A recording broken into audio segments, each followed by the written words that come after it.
I just kind of have these voids. It's not a blackout per se, but it's an eyes wide open blackout is what I call it, because I just have no idea where I am, what day it is, what time it is. You know, it happens a lot when I'm driving.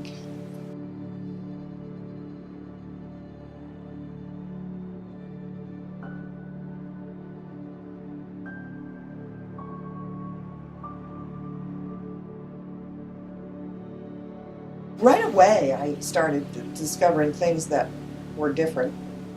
So I called the neurologist back and kind of asked him what might be the cause. And of course, at that time, I was still very swollen, and it was only a few months out from the surgery.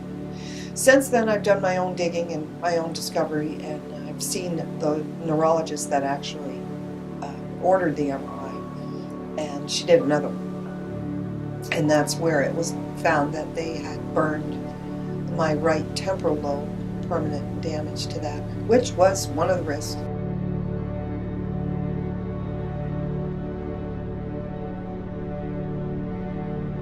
Boy, it's been hard because what right temporal lobe damage does is it's not just, messes with the memory.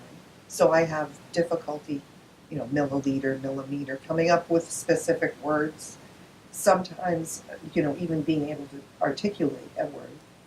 I'm a writer, so this is very difficult for me. I had an episode where I was responsible for her granddaughter, and she asked me to take her somewhere, and I thought I understood exactly what she said, and I was in the wrong town, and the 10-year-old couldn't help me, and I lost my shit.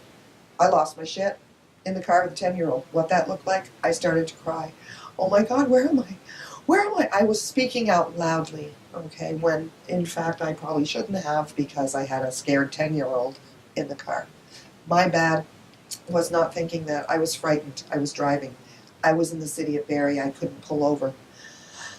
I couldn't breathe. I didn't know, so she saw that.